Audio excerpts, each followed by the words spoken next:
Coordonnées d'un point du plan, en seconde, partie court, l'essentiel. Pour avoir des coordonnées d'un point, il faut d'abord parler de repères. Donc qu'est-ce qu'un repère? Un repère va servir donc à repérer un point dans le plan et on se servira de ses coordonnées. Mais pour cela, donc, il faut définir ce que c'est qu'un repère. Un repère, donc, il faut un point O qu'on désignera. O sera donc l'origine du repère et il nous faut deux droites. Deux droites séquentes en haut.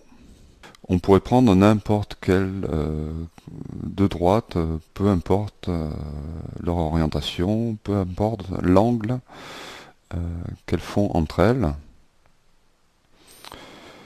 On verra des cas particuliers, mais pour l'instant, voilà. Ce qui est important, c'est que ces deux droites se coupent en haut. Par exemple, la droite orange et bleue. La droite bleue, que l'on appellera droite des abscisses, on l'oriente, c'est-à-dire qu'on lui donne un sens de parcours. On va la parcourir de gauche à droite et on l'indique par une flèche, ici. Donc ça correspond aux droites orientées que l'on a vues en même temps que les nombres relatifs. Donc ici on a au niveau du 0, du haut le 0 et du i le 1 et donc de ce côté les nombres positifs et de l'autre côté les nombres négatifs. Voilà le premier axe orienté qui sera donc l'axe des abscisses. Ayant posé le i, on a posé l'unité, le 1, de 0 à 1, et donc on peut comme ça construire les autres graduations. Ici on aura 2 et là moins 1. On fait la même chose sur l'axe des ordonnées, l'axe rouge, on l'oriente, on met le point J qui indique l'unité, au J, la distance au J donc fait 1, et ainsi de suite, on place les autres graduations. En haut et en bas. En haut, ce sont les positifs, et ici, ce sont les négatifs. On parle de repère orthogonal si les deux axes sont orthogonaux, perpendiculaires. On parle de repère orthonormé, c'est-à-dire que c'est un repère orthogonal, et en plus, avec les distances, ici, les unités qui sont les mêmes, qui ont la même longueur. OI, la longueur OI est égale à la longueur OJ. Donc on parle de orthonormé. Voilà. Maintenant parlons des coordonnées d'un point. Alors, soit un point A, sans repère, on ne peut pas avoir de coordonnées, donc il nous faut placer un repère. Ici, considérons ce repère. Donc on a 0, l'unité, 2, moins 1. L'abscisse est en bleu. Et l'ordonnée est en rouge. Ce n'est pas un repère orthonormé, c'est un repère quelconque. C'est-à-dire qu'il n'est pas perpendiculaire et les distances, les unités n'ont pas les mêmes longueurs. Comment on obtient l'abscisse du point? En traçant la parallèle par rapport à la parallèle aux ordonnées. Et à ce moment-là, elle coupe l'axe des abscisses en un point qui nous donnera l'abscisse de ce point. Ici, c'est à peu près 1,3. De la même façon, pour avoir les ordonnées, il suffit de tracer à partir du point A la parallèle aux abscisses et elle coupe l'axe des ordonnées en 2. Dans un repère orthonormé, orthogonal pour l'instant, on aura donc de la même façon, pour avoir l'abscisse, on trace la parallèle à l'axe des ordonnées qui passe par A et elle coupe l'axe des abscisses en 2. Et pareil pour l'ordonnée, parallèle à l'axe des abscisses qui passe par A, elle coupe l'axe des ordonnées en 2. Donc en fait, à chaque fois, comme tout à l'heure, on a construit ici un parallélogramme. Dans le cas d'un repère orthogonal, on construit un rectangle. Donc l'idée, c'est de garder en tête cette histoire de parallélogramme. Qui passe de diagonale OA. Diagonale OA, et on trace ici le parallélogramme de la même façon, ici OA on trace le parallélogramme et on a les coordonnées. L'abscisse est toujours écrite ici en premier, elle est là, et l'ordonnée en second, ici sur l'axe des ordonnées.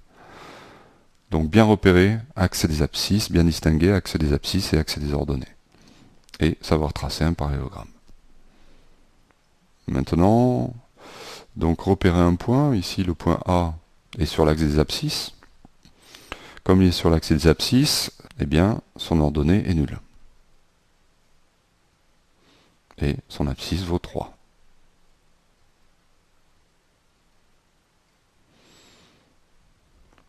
Alors pour avoir les coordonnées d'un point, l'idée c'est que si on a un quadrillage, il serait intéressant d'avoir donc les points sur l'intersection du quadrillage. Ici c'est une feuille donc classique, tous les points ne sont pas sur des intersections.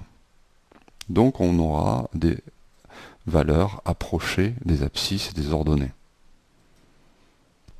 De la même façon ici, sur une feuille donc à petits carreaux, tous les points ne sont pas sur des quadrillages, donc ça va être difficile d'avoir des valeurs exactes.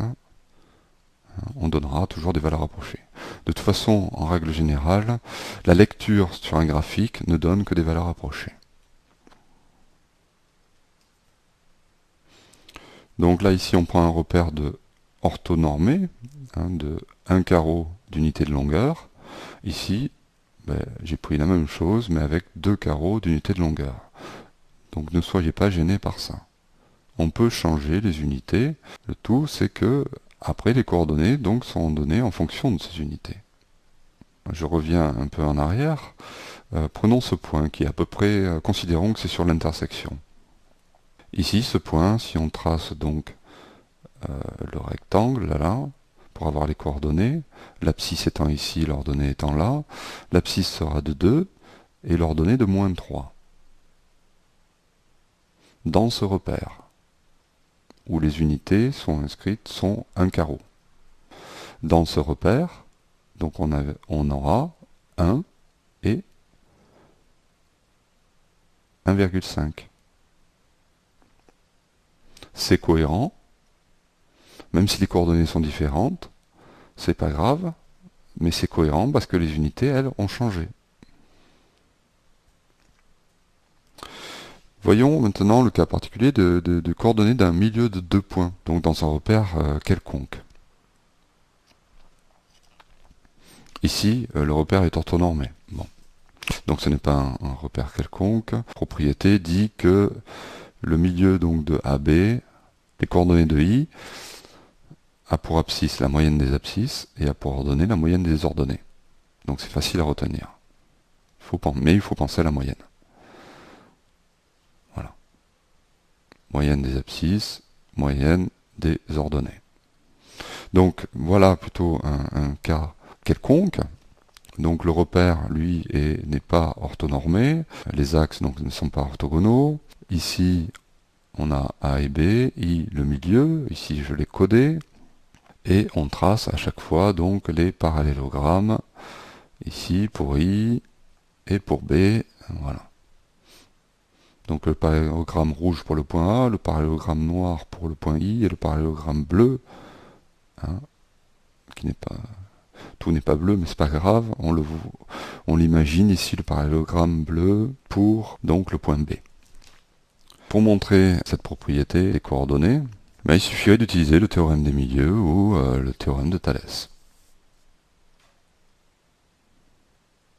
En effet, si on trace une droite, ici on prolonge cet axe, et on prolonge celui-là, on se retrouve avec une configuration du théorème du milieu ou du théorème de Thalès. C'est un bon exercice, vous n'avez qu'à le faire. Voyons ce qu'est la distance entre 2 points, comment on peut l'écrire. Donc la distance entre 2 points, on ne parlera de distance que dans un repère orthonormé. Alors ça c'est très important, donc ça il faut le retenir, on parlera de distance que dans un repère orthonormé. Donc ici on a bien le 1 et le 1 qui ont la même distance ici et le repère orthogonal. Donc comme d'habitude, ici nos parallélogrammes. ou en l'occurrence nos rectangles, et la distance AB en vert. Si on trace, on prolonge donc ici en pointillé, la droite en pointillé, on obtient un triangle rectangle. Et donc il suffit d'utiliser donc le théorème de Pythagore là-dedans, dans ce triangle rectangle, en remarquant que cette distance est xb moins xa et cette distance est yb moins yk. Et donc on a directement que la distance AB, c'est la racine carrée de la somme des carrés de xb moins xa et de yb moins yk. Voilà pour le chapitre sur les coordonnées d'un point de vue plan. Je vous invite à regarder l'autre vidéo qui concerne ce chapitre. Ce sera la partie savoir-faire et rédiger, où il y a les exercices, les méthodes et comment rédiger.